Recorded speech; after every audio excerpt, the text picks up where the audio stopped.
Міне қараңыздаршы, керемет табиғатымыз бар осындай. Швейцария, Альп таулары керек емес. Өзенді қараңыздар төменде қандай. Мына гүлдерді қараңыздар. Өзеннің дауысы, құстардың дауысы. Керемет ғажап шығып жатыр. Мына қонақ үйлер бос жатқан қаңырап. Қонақ үйлер таудың басына салынған. Қазір барып түсіретін боламыз оның барлығын. Ғажап табиғатымыз бар осындай. Мынандай үйлер болса ағаштан салған эко үйлер. Олар ешқандай табиғатқа зиян тимейді. Ертең көшіріп алып кетуге де ыңғайлы. Ал мынандай қонақ үйлер метрлеп, қанша метрлеп фундамент құйылған, астына цемент, бетон. Оның барлығы ертең алып кету қиын оны. Шөп шықпайды ғой бетон болған жерге. Қазір жақындап кіріп түсіретін боламыз. Көрсететін болам қонақ үйдің ішін. Қараңыздар, керемет ғажап табиғатымызға салынған осындай. Қонақ үй болып салынған ғой, бірақ қазір тозып, қаңырап бос. Ешкім тұрмайтын болғаннан кейін түрлерге қапты білесіз.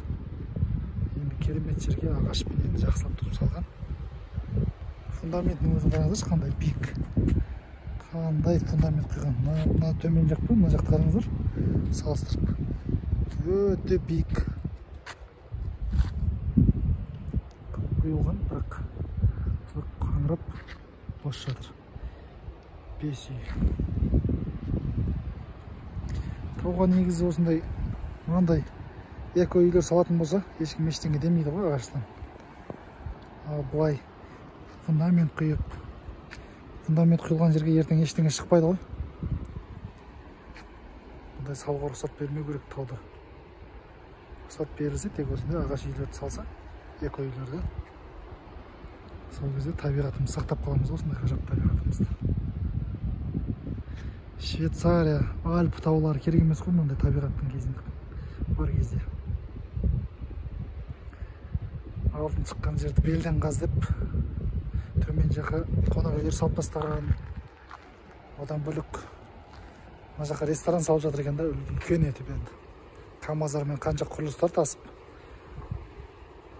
құрылыс заттарын. Қазір жақындап көрсететін боламыз онда. Бірақ жаңа сыртынан өтіп бара кезде түсіруге болмайды, жекеменшік жер деп жатыр да. Осындай табиғатымыз жекеменшік қылып алып алған. Енді ресторан салып жатыр таудың басына. Қаладағыдай ғимараттар салып керек емес деп ойлаймын. Сіздер қалай ойлайсыздар? Төменге өз пікірлеріңізді жаза кетіңіздер. Қазір мына үйдің біреуінің ішіне кіріп көретін боламыз. Барлық қаңырап, есіктері ашық жатыр. Қазір біреуіне кіріп, ішін түсіретін боламыз. Міне, үйге шығып бара жатыр қазір. Баспалдақтары тозып қалған. Лактеліп, краскіленбегеннен кейін тозып жатыр.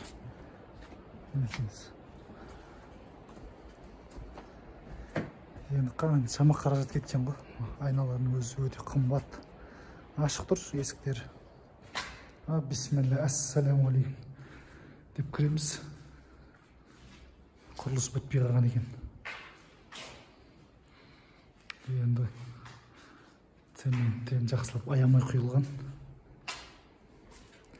Мына жаққа подвал салыныпты. Подвалын көрсетейін ба, қалай ойлайсыздар? Керек емес пе? Мына жақта сыртқа шығатын терраса істеп қойып мына жерге енді кең. Мына жақта судың дауысы естіліп жатыр.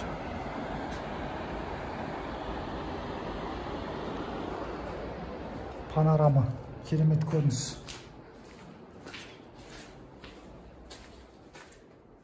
Жақтарын көрдіңіздер, қазір үшінші қабатқа шығайық енді. Біз кірген бірінші қабат, жоқ, екінші қабат. Қазір үшінші қабатқа шығып бара жатырмыз. Тоқтарына дейін жүргізілген. Құрылысы толық бітпей қалған бірақ. Тоқтары бәрі. Қазір подвалын түсіріп көретін боламыз. Подвалының өзі қараңыздаршы. Баспалдақтарын жасап қойған. мына жаққа жуынатын бөлме сияқты. Төменде тоқтардың бәрі жүрген, мына жақтан шығып кететін жол екен.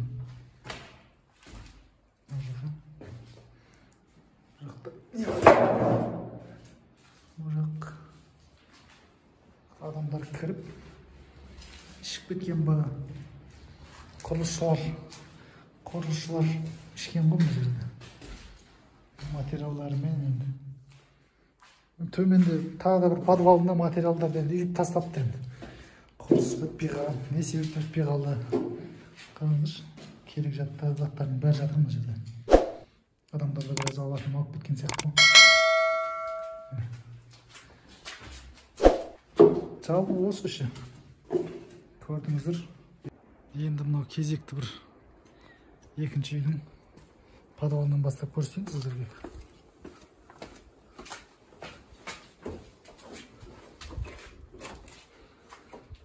Есігін ашып көреміз. Бисмилля, ассаламу алейкум. Қараңыздар, мына жаққа сейф орнатылған ба? Жоқ, бұл электрощит сияқты тоқтың жүргізілген.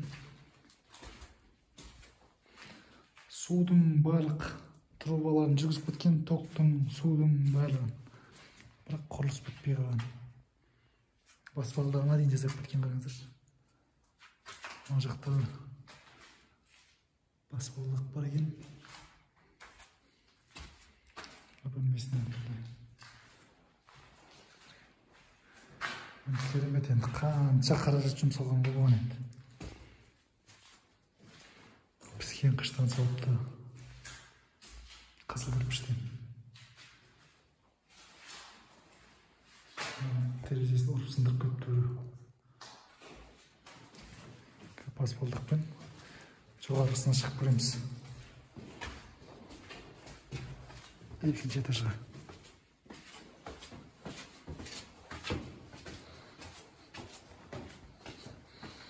Тағы үшінші этажы бар ма жақта? Оны көретін боламыз. Қаншама материалдар. Жақтан көрейік.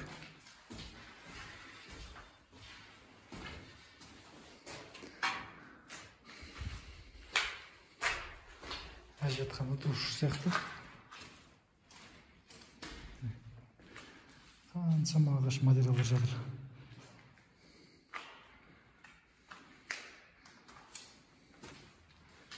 Тағы да қабаты бар екен, үшінші қабат. Үшінші қабатын бар екен.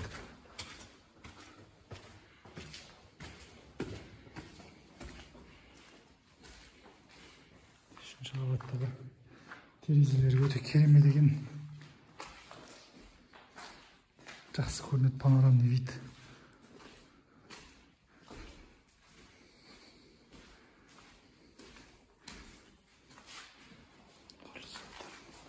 Қауып болған екен. Осындай, үйдің іші осындай екен жалпы. Ана бөлмесінде көрсетейін сіздерге. Жалпы осылай екен. Міне жаңа қонақ үйдің төмен жағы қаншама метрлік цемент құйылған. Қанша материалдар кеткен. Материалдардың бәрі бос жатыр бекерге. Құрылыс тоқтап қалғаннан кейін осылай қанша қап цемент жатыр ішінде. Ағаштар қаншама жатыр үйдің ар жақтарында. Таудың басын алып келген қос қанша еңбекпен. Ғажап керемет көрініс енді. Тауда керемет жерде салынған. Міне сол сияқты тағы да мына жаққа құрылыстар бастамақшы болған. Цементтерін құйып, материалдар мына жақтың бәрінде жатқан.